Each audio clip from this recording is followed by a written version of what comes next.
East Africa, particularly Kenya and Tanzania, is renowned for its rich wildlife heritage.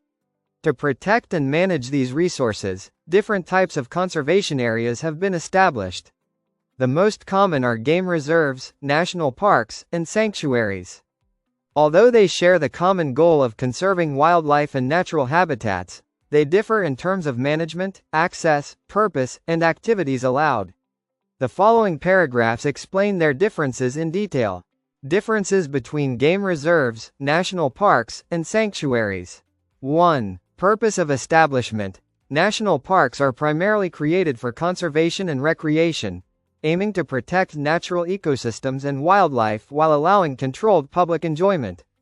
Game reserves, on the other hand, are mainly set aside for wildlife conservation but may allow limited human activity, such as traditional grazing or regulated hunting in some cases. Sanctuaries are established to protect specific endangered species, often offering specialized care and breeding environments. 2. Level of protection. National parks offer the highest level of protection. Human activities such as settlement, agriculture, or hunting are strictly prohibited. Game reserves have a moderate level of protection, and certain traditional uses or community activities may be allowed. Sanctuaries are strictly protected zones, particularly focused on the survival and welfare of specific animals like rhinos, elephants, or chimpanzees.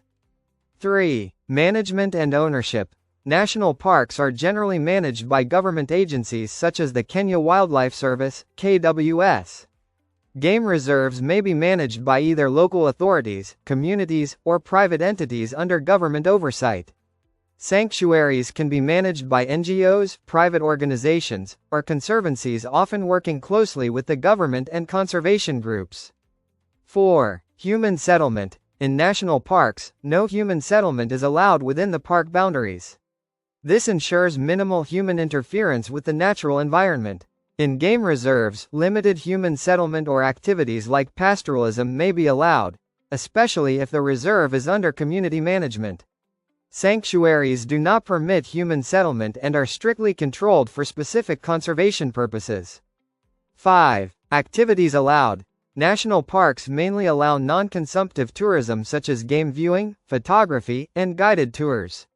In game reserves, both non-consumptive and regulated consumptive activities like sport hunting may be permitted in certain countries. Sanctuaries focus on conservation, research, and education, with limited tourism to avoid stress or disturbance to the protected species. 6. Tourist access and infrastructure. National parks have well-developed tourism infrastructure, including roads, lodges, and ranger stations to facilitate tourism. Game reserves may have less developed facilities, especially if they are community-run. Sanctuaries typically restrict tourist access and focus on controlled visits, often offering educational tours rather than mass tourism experiences. 7. Species focus. National parks are home to a wide range of plant and animal species, offering protection to entire ecosystems.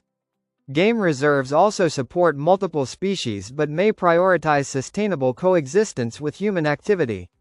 Sanctuaries usually focus on specific endangered or threatened species, such as the David Sheldrick Elephant Orphanage or the Ol Pejeta Chimpanzee Sanctuary. 8. Legal status and regulation. National parks are established by national legislation, making them officially recognized and legally protected. Game reserves may be gazetted or designated by local governments, and their legal status varies. Sanctuaries may be established by private or non-governmental initiatives, and although regulated, they might not have the same legislative backing as national parks.